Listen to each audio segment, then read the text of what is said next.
hard work, tsaka practice, training, yan, lagi kami. Every week may 3 times a day kaming training eh.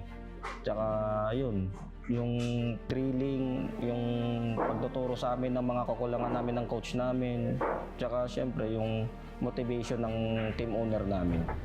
Napaka-the best nun. Practice, hard work, practice lang, pag-iintindihan, komunikasyon sa isa't isa para di din mawawala sa ano din. Practice lang. Gusto ko kahit wala sila, pa-practice lang ako para maiganyo ko yung mga teammate ko na practice ng practice. Yun lang.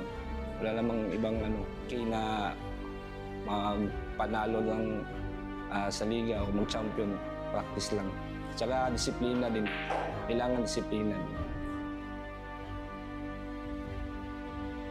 Ang paghahanda po kasi namin lagi is training. Kompleto po kami lagi sa training. Tsaka dedication na rin po sa team. Kompleto po kami lagi sa training. Lagi po kami nagdi-drills, araw-araw. May banding po kami as a team. Kaya pagdating sa mesa, hindi na po kami iba sa isa't isa.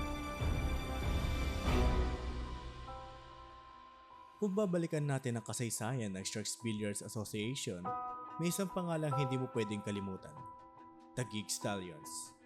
Sila ang kauna-unahang kampyon ng SBA sa Season 1. Pero nakakatawa isipin, noong nagsisimula pa lang ang liga, marami ang tumingin sa kanila bilang underdog. Marami ang nagsabi na hindi sila aabot, na hindi sila makakapasok sa finals, na hindi sila tatagal. Pero kung hindi alam ng iba, itong kupunan na ito ay determinado. Sa dulo, sila ang nagtaas ng tropeyo. Sila ang nagpakita na ang puso, disiplina at samahan ay mas malakas sa anumang pagdududa.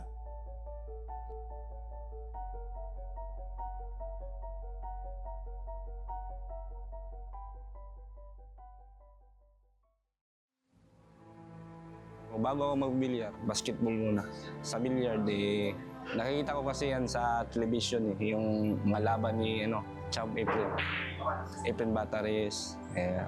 Kaya nahiligan ko yung bilyar. Kasi wala sa basketball, dapat matangkad ka eh. Yung sa bilyar, kahit anong height mo, hindi ka matangkad. Basta may tago ka lang, pwede na.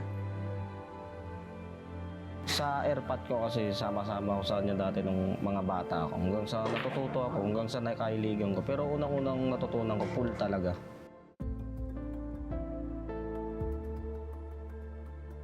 Nung may nagtayo ng bilyaran po sa tapat po ng bahay namin, tinry ko po hanggang sa mas nagustuhan ko po siya kaysa sa pool.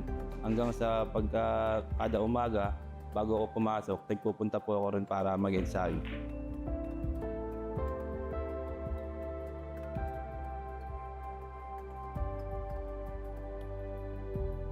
Nakakita ko yung bilyaran. Tapos at the same time, nasa TV sila Efren Bata. So napanood ko, na-amaze ako kay Efren Bata kasi napakagaling. Ang daming tao nanonood sa kanya. Tapos yung na-intriga ba ako. Napalaro ako sa pool table, kaya lang maliit pa ako noon. Hindi ako pinayagan dad ko. Tsaka hindi ko rin abot. Boss Hadley kasi kakilala ko. Rin ako dati, player ako ng Sharks bago ako tumigil maglaro. So nasa Sharks Amateur kami. Kami yung mga top amateur players kagaya ni Coach Dennis po. Kaming dalawa. So, siguro may tiwala sa akin si Hadley kaya napili niya ako. Tapos nirekomenda ako sa team owners. Sa draft pick, bali ako ang second pick. Tapos kung sa laban naman, ako yung mahiling mag-asar sa kalaban. Ako yung pang-distract. Kasi yung mga teammate ko, sila Brian, si Among, minsan tahimik sila eh. Gusto ko yung mayroong positive energy na para manalo kami. Dati po kasi, bago po mag-start yung SBA, naglalaro na rin po ako sa Sharks.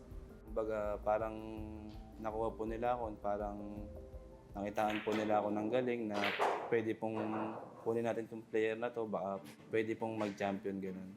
Kasi dati na rin po kasi kaming player sa Sharks eh. Siyempre, nakikita nila akong lumalaro katulad yan sa mga major events ng tournaments. Like, pupunta ako ng ibang bansa, Vietnam, Indonesia. sumasali-sali ako ng mabibigat na tournament. Siguro, ganun. Yung sabi-sabi po kasi may mga team na nagsilipatan yung mga player.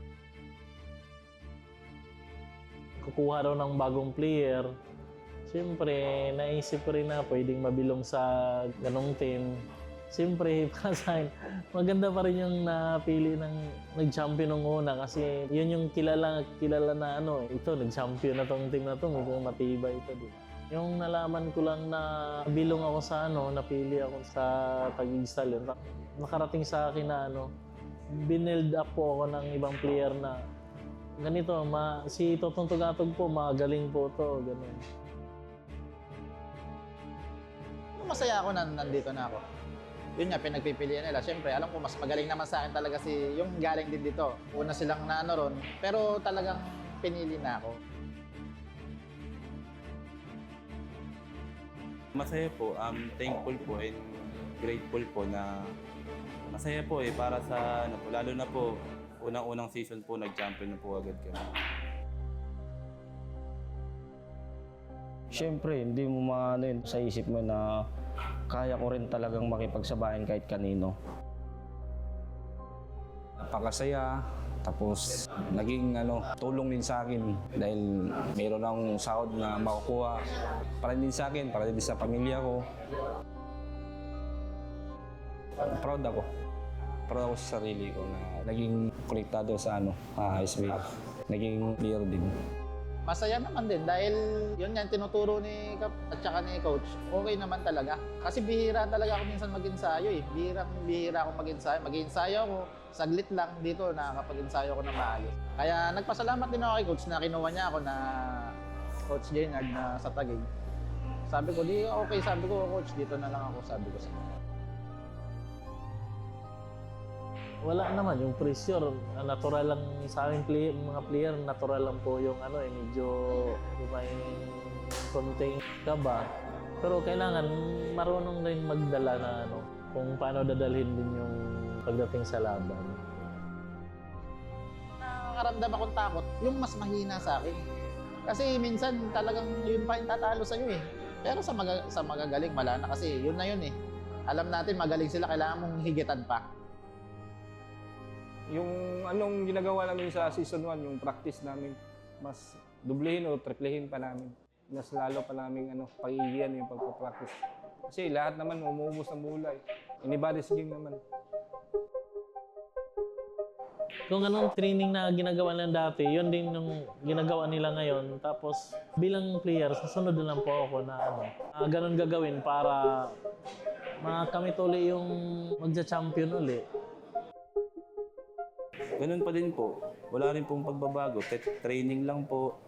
Hanggang sa training lang ng training po. Ganun po. Tapos kailangan pagdating po ng season 2, rin po kami. Yung kompleto pa din po kami sa mga style namin. Kung ano yung ginagawa namin ng season 1, ganun pa din po gagawin namin.